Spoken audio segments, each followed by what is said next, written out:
L'impact environnemental du volume de données, une arnaque intellectuelle. Voilà comment mon invité a titré un billet de blog, qui est un véritable pamphlet finalement contre une récente décision. À partir de 2022, donc depuis le 1er janvier de cette année, les fournisseurs d'accès Internet doivent informer les clients du volume de données qu'ils consomment et de l'empreinte carbone que cela représente. Bonjour Pierre Bessac. Bonjour.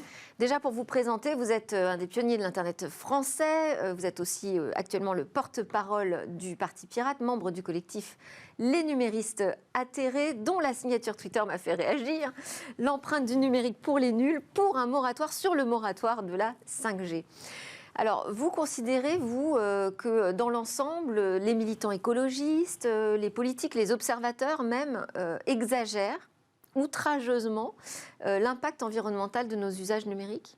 Oui, parce qu'en fait, on s'aperçoit qu'il y a des ordres de grandeur à remettre en place sur le numérique. On a des perceptions complètement faussées actuellement sur l'impact d'un courrier électronique, au point que des personnes commencent à penser qu'il vaut mieux communiquer par papier, ce qui est complètement absurde.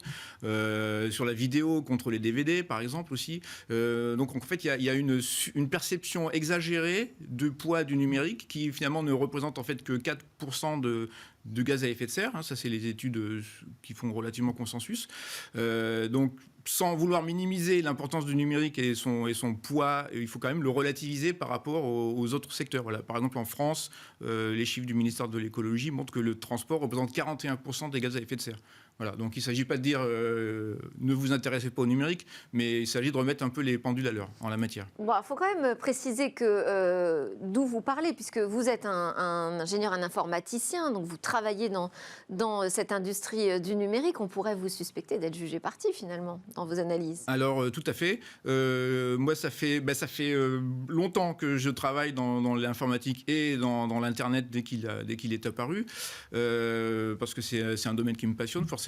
Donc, et historiquement, disons, on a toujours été dans un milieu où les progrès et des efficiences énergétiques étaient quasi automatiques. On n'avait pas besoin d'y penser, ça tombait pratiquement tout seul. Et la consommation électrique, c'est vraiment l'ennemi de l'informaticien et de l'électronicien. C'est parce que ça provient de la chaleur qu'il faut évacuer. Mais là, moi, je ne travaille pas dans la vidéo du tout, donc je ne génère pas des volumes de données énormes.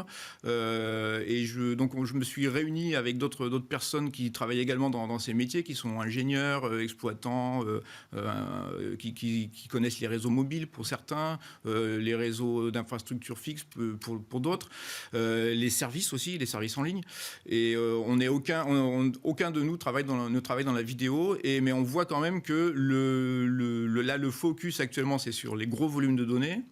Et on estime qu'il faut un petit peu une parole d'experts du secteur qui travaillent au jour le jour là-dedans et depuis longtemps pour réévaluer les ordres de grandeur. Voilà, on demande pas. Parce que c'est quand même au départ plutôt une bonne chose de se dire il est temps désormais de prendre en compte aussi cet impact du numérique, parce que c'est une transformation globale de la société qui est en cours. Donc qu'est-ce que ça engage du point de vue de l'environnement ? Ça, c'est quand même une prise de conscience nécessaire. Ah oui, tout à fait. Là, je pense qu'il y a unanimité là-dessus. Et alors, quel est le problème avec donc ce nouveau texte de loi qui nous dit qu'on va mesurer cette empreinte carbone, l'émission de gaz à effet de serre liée aux usages des internautes ? Quel est le problème que ça pose ? Alors le problème, c'est que donc là, c'est un décret qui est paru fin décembre. Il y a eu déjà plusieurs tentatives à travers la loi Rennes, par exemple, réduction de l'empreinte environnementale du numérique pour passer ce genre de mesures. Dans la loi Rennes, ça a été supprimé en raison de la distorsion de concurrence que cela provoquait, parce qu'il s'agissait de s'attaquer aux plateformes, de demander cette mesure aux plateformes qui diffusent de la vidéo.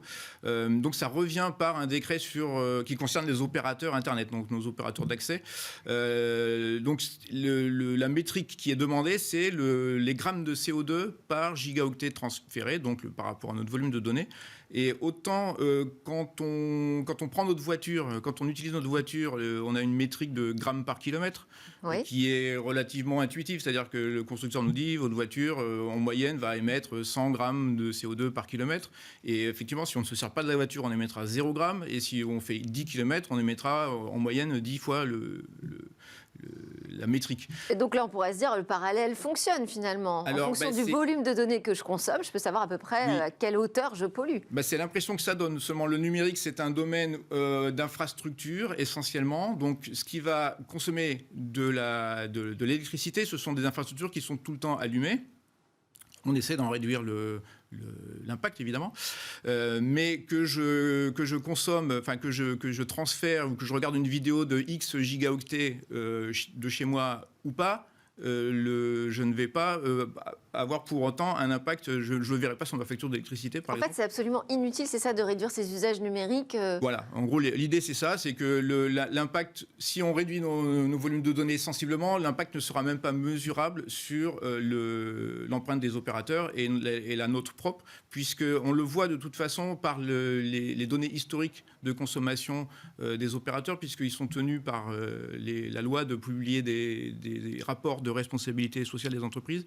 Et on peut voir, par notamment des chiffres collectés par l'ARCEP, que malgré l'explosion du trafic en 10 ans, en fait, le trafic a été multiplié par 10, 12, suivant les secteurs, les cas.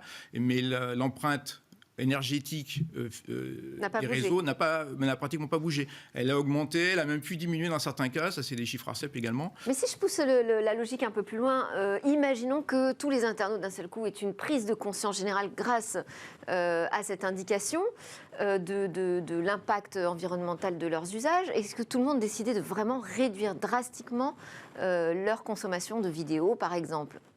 On peut imaginer peut-être que les opérateurs réduiraient les infrastructures en place ? Alors, c'est possible, mais c'est peu probable parce qu'on ne va pas mettre des routeurs moins performants que ce qui existe. On ne va pas réduire les débits puisqu'on réduirait marginalement en fait, la consommation électrique. Il faudrait même changer les équipements, ce qui ne serait pas forcément une bonne chose. Et pour donner un exemple sur... alors là, ce n'est pas l'empreinte du transport, c'est l'empreinte du service lui-même.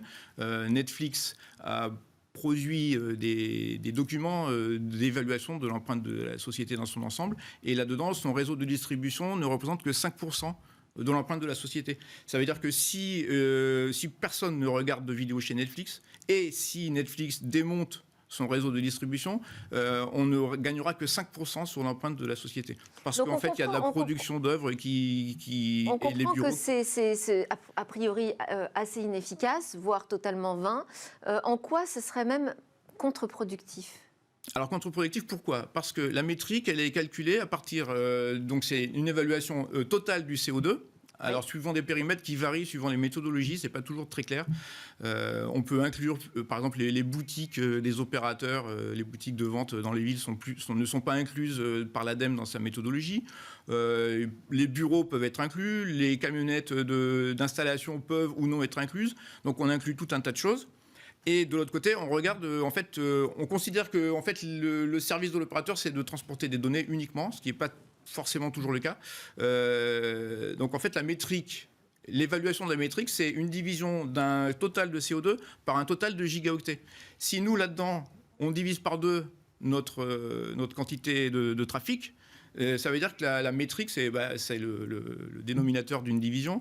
La métrique va être multipliée par 2. On aura l'impression qu'on a perdu en efficacité, que l'impact de notre gigaoctet a doublé. Oui. Donc, en fait, on a des métriques qui vont complètement à l'envers des actions qui seraient utiles. Et donc, selon vous, finalement, ça, c'est la mesure un peu facile, c'est de la communication, plus que de l'efficacité. En résumé, oui. Et pour être véritablement efficace sur la consommation, enfin l'émission de gaz à effet de serre liés à nos usages numériques, il faudrait s'attaquer à quoi alors ? Grandes infrastructures ?